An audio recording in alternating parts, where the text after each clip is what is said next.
सो अस्सलाम वालेकुम to everyone, welcome back to my YouTube channel. इस प्रीवियस वीडियो में हमने आपसे बात की थी फ्लोरोक्विन लोन्स के हवाले से, जिसमें हमने आपके साथ डिस्कस किया था फ्लोरोक्विन लोन्स की जनरेशंस को। बेसिकली आपके पास टोटल 4 जनरेशंस होती हैं फ्लोरोक्विन लोन्स की, depending upon their anti microbial spectrum. इसके साथ साथ हमने आपके साथ डिस्कशन की थी फ्लोरोक्विन लोन्स की एंटी मैक्रोल स्पेक्ट्रम के हवाले से और उसके इंडिकेशंस के हवाले से। हमने इन सब चीज़ों को इन डिटेल डिस्कस किया था इससे प्रीवियस वीडियो में। आज की वीडियो आपके पास क्लिनिकल फार्मेसी के सिलेबस में फ्लोरोक्विन लोन्स के हवाले से लास्ट वीडियो है, ठीक है। ये वीडियो उसी की कंटिन्यूएशन है और आज की इस वीडियो में आपके साथ बात करेंगे फ्लोरोक्विन लोन्स की फार्माकोकाइनेटिक्स के हवाले से, ठीक है, और उसके मैकेनिज्म ऑफ एक्शन के हवाले से, उसका जनरल मोड ऑफ एक्शन हम देखेंगे, ठीक है। हम सुपरफिशियली चीज़ों को कवर करेंगे। तो आइए स्टार्ट करते हैं फ्लोरोक्विन लोन्स की फार्माकोकाइनेटिक्स को। देखिए, जब भी किसी भी ड्रग की फार्माकोकाइनेटिक्स को डिस्कस किया जाता है या हम जब भी किसी भी ड्रग की फार्माकोकाइनेटिक्स की बात करते हैं तो बेसिकली हम उसमें किन किन पॉइंट्स को डिस्कस करते हैं या किन किन पॉइंट्स को हम उसमें कंसिडर करते हैं, ठीक है। बेसिकली सबसे पहले उस ड्रग की एब्जॉर्प्शन के हवाले से बात की जाती है उसकी फार्माकोकाइनेटिक्स के अंदर। सेकेंडली उसके मेटाबॉलिज्म के हवाले से बात की जाती है कि वो ड्रग आपके पास मेटाबोलाइज कहाँ पर होती है, ठीक है, बॉडी में आपकी। उसके बाद हम उसके एलिमिनेशन या फिर एक्सक्रीशन के बारे में बात करते हैं, ठीक है, और देन हम बात करते हैं उसके ड्रग इंटरेक्शंस के बारे से, अगर उस ड्रग के ड्रग इंटरेक्शंस हैं तो। सो आइए बात करते हैं आपसे फ्लोरोक्विन लोन्स की फार्माकोकाइनेटिक्स के हवाले से। तो मैंने इससे पहली वीडियो में जो आपके साथ डिस्कस की थी, ठीक है, मैंने डिस्कस किया था आपके साथ कि फ्लोरोक्विन लोन्स में से हम सारी की सारी फ्लोरोक्विन लोन्स को तो आप क्लिनिकल प्रैक्टिस में यूज़ होते हुए नहीं देखते और ना ही होती हैं, बल्कि इनमें से कुछ चंद आपके पास फ्लोरोक्विन लोन्स है, ठीक है, जो कि आप क्लिनिकल प्रैक्टिस में मोस्ट कॉमनली यूज़ होते हुए देखते हैं, जैसे कि सिप्रोफ्लॉक्सासिन है, ऑफ्लॉक्सासिन है, लियोफ्लॉक्सासिन और moxifloxacin. These are the fluoroquinolones which are most commonly used in the clinical practices right now. अब बेसिकली आपके पास जो ज़्यादातर फ्लोरोक्विन लोन्स है, ठीक है, mostly they are available in oral form, ठीक है। अगर हम इसकी डोजेज फॉर्म की बात करते हैं, ठीक है, so mostly they are available in oral form, ठीक है। लेकिन आपने एक पॉइंट याद करना है, ठीक है, एक पॉइंट आपको याद होना चाहिए, वो ये कि सिप्रोफ्लॉक्सासिन और लियोफ्लॉक्सासिन जो है, ठीक है, ये आपको ओरल फॉर्म के साथ साथ इंट्रावीनस फॉर्म में मिल जाएंगे, ठीक है। जबकि आपको मॉक्सीफ्लॉक्सासिन है या दूसरी आपके पास है, ठीक है, ऑफ्लॉक्सासिन, ये आपको ओरल फॉर्म में, क्योंकि ज़्यादातर आपके पास मोस्टली जो है, ठीक है, they are available in oral form. Levo और सिप्रो के बारे में आप एक पॉइंट याद कर लीजिएगा कि they are also present in intravenous form. अच्छा जी, सेकंड पॉइंट जो आपने इसके हवाले से याद करना है, देखें, यू आर द फार्मासिस्ट। आपकी प्राइमरी जो आपकी एक रिस्पॉन्सिबिलिटी वो ये होती है कि आपको पेशेंट को काउंसिल करना होता है। Patient counselling is your primary responsibility, is your prime responsibility.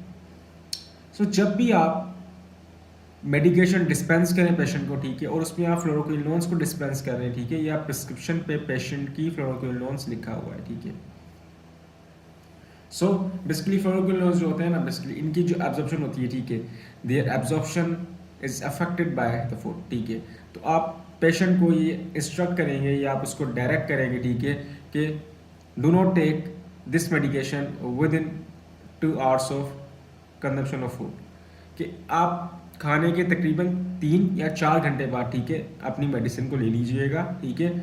आप उसको ये हिदायत करेंगे, आप उसको ये डायरेक्ट करेंगे, पेशेंट की काउंसलिंग में की ये बात। बेसिकली ये काउंसलिंग तब करेंगे जब आप फ्लोरोक्विन लोन्स पेशेंट को दे रहे हैं, ठीक है, या आप पेशेंट की प्रिस्क्रिप्शन देखते हैं, ठीक है, और पेशेंट की प्रिस्क्रिप्शन पर डॉक्टर ने उसको फ्लोरोक्विन लोन्स प्रिस्क्राइब की होती है, सिप्रो या लीवो, ठीक है, वट एवर जो भी, और उसके साथ साथ उसको एंटासिड्स लिखे हुए होते हैं, ठीक है, या कोई मिनरल सप्लीमेंट लिखा होता है, ठीक है।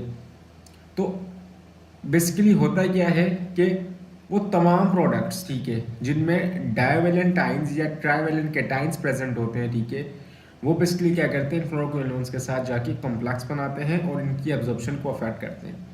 अब आपके पास ये जो एंटासिड्स हैं, ठीक है, अगर आप समझते हैं, ठीक है, कि they are magnesium containing antacids और जिंक कंटेनिंग एंटासिड्स, ठीक है, मिनरल प्रोडक्ट्स दे रहे हैं, ठीक है, या कैल्शियम प्रोडक्ट्स दे रहे हैं, ठीक है। So basically these are the products, ठीक है, विच कंटेन्स डाइवेलेंटाइंस और द ट्राइवेलेंटाइंस। सो आप इसको कभी भी नहीं कहेंगे कि पेशेंट जो है वो उसको साथ में ले, ठीक है, कंबाइन करके ले। आप कहेंगे भाई पहले आप एंटासिड ले लीजिएगा, ठीक है, उसके थोड़ा टाइम बाद आप पेशेंट को कहेंगे कि आपने फ्लोरोक्विनोन लेना। एक अच्छा फार्मासिस्ट, एक अच्छा क्लिनिकल फार्मासिस्ट जिसने क्लिनिकल फार्मेसी को अच्छे से पढ़ा होगा, ठीक है, उसको पता होगा, ठीक है, चीज़ों के बारे में, वो ये काउंसलिंग हमेशा करेगा। उसको क्योंकि हर ड्रग की काउंसलिंग आती होगी तो वो पेशेंट को अच्छे से डायरेक्ट करेगा, क्योंकि हमारा काम होता है बेसिकली इफेक्ट को मैक्सिमाइज करना, थेराप्यूटिक इफेक्ट को मैक्सिमाइज करना। बेसिकली ये आपकी रिस्पॉन्सिबिलिटी है क्लिनिकल फार्मासिस्ट की। सो वो तमाम आपके पास प्रोडक्ट्स, ठीक है, विच कंटेंट्स बेसिकली ट्राइवेलेंटाइंस, ठीक है, और डाइवेलेंटाइंस, ठीक है, जैसे कि आपके पास कैल्शियम आइंस है, मैग्नीशियम आइंस है, ठीक है। सो ये बेसिकली कॉम्प्लेक्स फॉर्मेशन करते हैं इनके साथ। सो उसकी वजह से क्या होता है कि इनकी एब्जॉर्प्शन अफेक्ट होती है बॉडी में, ठीक है, और ये सही से अच्छे से एब्जॉर्ब हो नहीं पाती है आपकी बॉडी में। सो आपने जब भी पेशेंट्स को ये मेडिकेशन डिस्पेंस करनी है या उसकी प्रिस्क्रिप्शन में आप देखेंगे, ठीक है, और साथ में ये वाली प्रोडक्ट्स भी देखेंगे, so you will direct to the patient, ठीक है, you will instruct the patient, ठीक है, कि आपने बेसिकली गैप रखना है, ठीक है। आप पहले एंटासिड ले लीजिएगा, ठीक है, उसके बाद 2 से 3 घंटे का वक्फा दे दीजिएगा, उसके बाद आपने ये मेडिकेशन लेनी है अपनी फ्लोरोक्विनोन, ठीक है। इस तरीके से आपने थेरेपी को क्या करना है, कंटिन्यू करना है। Is it clear?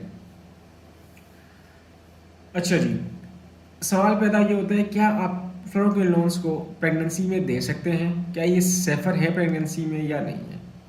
अब ये प्रेगनेंसी में सेफर है या सेफर नहीं है, इसका फैसला आपके पास हम करते हैं किस चीज़ से, कि ये कौन सी प्रेगनेंसी कैटेगरी से बिलोंग करती है। बेसिकली इसके ऊपर मैं एक आपको इंशाल्लाह डिटेल वीडियो अपलोड करूंगा, ठीक है, कि प्रेगनेंसी कैटेगरी आपके पास कितनी टाइप्स होती हैं उसकी, फिर कौन सी मेडिकेशन कौन सी कैटेगरी में आती है तो सेफ़र होती है, कौन से में हम प्रिकॉशन के साथ देते हैं, ठीक है, कौन सी बिल्कुल ही कंट्राइंडिकेटेड है, ठीक है। ये इंशाल्लाह एक डिटेल वीडियो आएगी आपके पास। जस्ट आप अभी इतना याद रखें, ठीक है, कि आपके पास जो फ्लोरोक्विनोन है, ठीक है, बेसिकली ये प्रेगनेंसी कैटेगरी डी से बिलोंग करती है, प्रेगनेंसी कैटेगरी डी से। और वो तमाम मेडिकेशंस, ठीक है, जो प्रेगनेंसी कैटेगरी डी से बिलोंग करती है, उनके मोनोग्राफ में उन ये लिखी आपको बात मिले, ठीक है, कि ये आपके पास प्रेगनेंसी कैटेगरी डी से बिलोंग करती है। So it means they are contraindicated in pregnancy. आप इसको प्रेगनेंसी के किसी भी ट्राइमेस्टर में नहीं दोगे। अब ट्राइमेस्टर क्या होता है, ठीक है, ये भी इंशाल्लाह मैं आपके पास एक शॉर्ट वीडियो बनाकर आपको अपलोड कर दूंगा, जिसमें आपको पता लग जाएगा कि ट्राइमेस्टर क्या होता है इसके लिए। अच्छा, कुछ किताबें कहती हैं, ठीक है, कुछ बुक में आपको ये बात भी लिखी मिल जाएगी कि आपके पास जो फ्लोरोक्विनोन है ये प्रेगनेंसी कैटेगरी सी से बिलोंग करती है, लेकिन ज़्यादातर रेफरेंसेस, ठीक है, वो ये बात कहते हैं कि ये प्रेगनेंसी कैटेगरी डी से बिलोंग करती है। अब होता क्या है कि ये क्यों कंट्राइंडिकेटेड है, क्योंकि ये प्रेगनेंसी कैटेगरी डी से बिलोंग कर रही है। अभी प्रेगनेंसी कैटेगरी डी में क्यों आ रही है, क्योंकि बेसिकली ये प्लेसेंटा को क्रॉस कर सकती है, ये प्लेसेंटा को क्रॉस कर जाती है, ठीक है, एंड दे हैव एम्ब्रियोटॉक्सिक इफेक्ट्स, ठीक है, और फीटस को जाकर नुकसान पहुंचाती है, ठीक है, और फीटस में बेसिकली एम्ब्रियोटॉक्सिक इफेक्ट्स, ठीक है, एम्ब्रियोटॉक्सिक इफेक्ट्स प्रोड्यूस करती है, ठीक है, दे आर एम्ब्रियोटॉक्सिक, ठीक है। ये बेसिकली आपके पास न्यू बॉर्न में, ठीक है, इन्फेंट में बेसिकली आपके पास न्यू बॉर्न में bones and teeth problems produce कर सकती है, ठीक है, that's why they are contraindicated in pregnancy. किसी भी ट्राइमेस्टर में आप इसको नहीं देते। आइए बात करते हैं बेसिकली आपके साथ इसकी मेटाबॉलिज्म के हवाले से, ठीक है। सो आपके पास जितनी भी फ्लोरोक्विनोन है, ठीक है, they are primarily metabolized by the liver and eliminated in the urine and excreted in the urine, सिवाय मॉक्सीफ्लॉक्सासिन की। मॉक्सीफ्लॉक्सासिन जो होती है, ठीक है, they are excreted out by the bile. Basically ये बाइलरी सिक्रेशन के अंदर क्या होती है आपके पास, एक्सक्रीट होती है, ठीक है, they are not excreted by urine, सिवाय मॉक्सीफ्लॉक्सासिन के, ठीक है। ये पॉइंट भी आपने याद कर लेना है। अच्छा, आपके पास ये जो बेसिकली फ्लोरोक्विनोन है, ठीक है, they can produce gastric irritation, they can produce gastric irritation, ठीक है।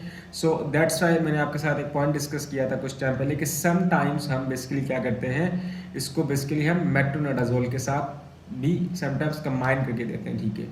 तो वो ये पॉइंट इसलिए था क्योंकि they can produce gastric irritation, ठीक है। सो दैट्स व्हाई, ठीक है, वी कैन स्विच कि हम मेट्रोनडाजोल को भी साथ में इसको कंबाइन करके दे देंगे।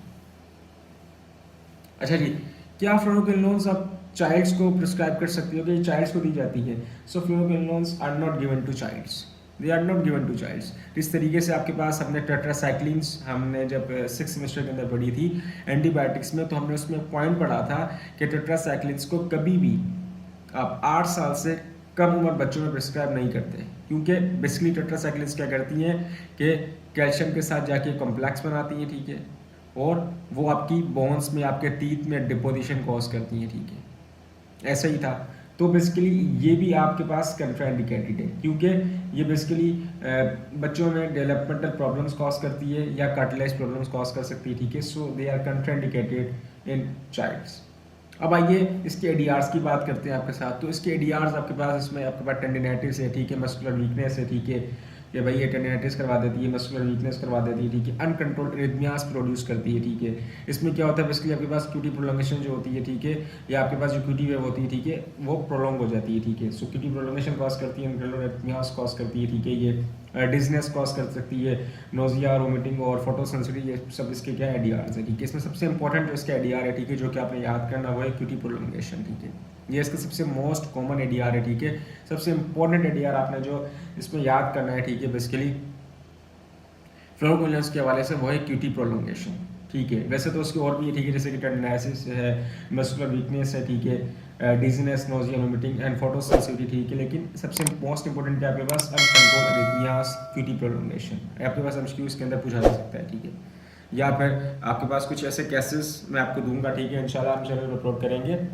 जिसमें आप ये चीज़ें देखेंगे, ठीक है। लास्ट में मैं आपके साथ बात करता हूँ इसके जर्नल मोड ऑफ एक्शन की, क्योंकि मैं अब तक इसके मोड ऑफ एक्शन पर बात नहीं कर चुका। तो आइए लास्ट में बिल्कुल हम बात कर लेते हैं इसके मैकेनिज्म ऑफ एक्शन की या इसके मोड ऑफ एक्शन के हवाले से। मैंने बिल्कुल फर्स्ट लेक्चर में, ठीक है, इन अ वेरी फर्स्ट लेक्चर मैंने आपको बताया था कि ये आपके पास न्यूक्लिक एसिड सिंथेसिस इनहिबिटर्स हैं।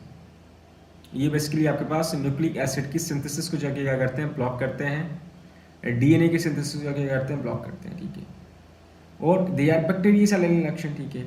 अब आइए बात करते हैं कि न्यूक्लिक एसिड की सिंथेसिस को जाके कौन से स्टेप अप ब्लॉक करते हैं, ठीक है, कैसे ब्लॉक करते हैं बेसिकली न्यूक्लिक एसिड की सिंथेसिस को। तो आइए आपके साथ डिस्कस करते हैं उसको।